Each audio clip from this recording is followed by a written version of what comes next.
This story was inspired by sort of the years 2014 to 2019 in New York. I was always thinking about what was playing on Hot 97, which was the like hip hop station here.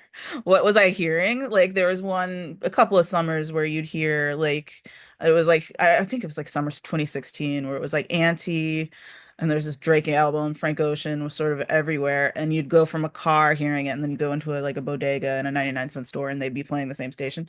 So I wanted this sort of musical synchronization to happen throughout the film, which we don't have, which we don't really have, because I mean, the music budget would have been ridiculous.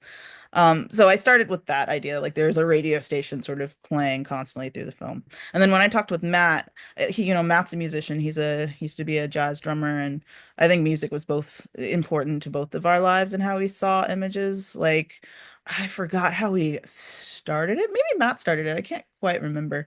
But he was listening to a lot of like Duval Timothy, and I was listening to a lot of CK Control. I think that's his name.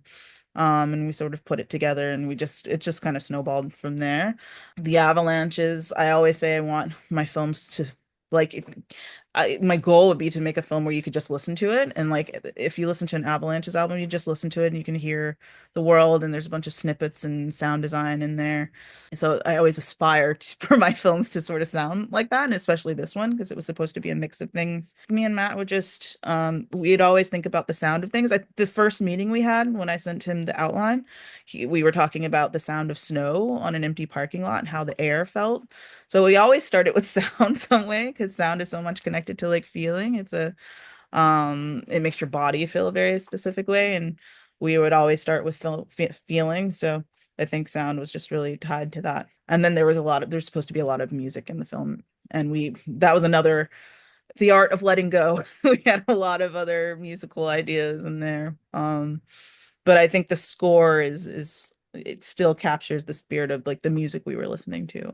And James is an amazing composer. So yeah, I think we always started with sound, maybe before image or kind of intertwined with image. So yeah, it's how we both think.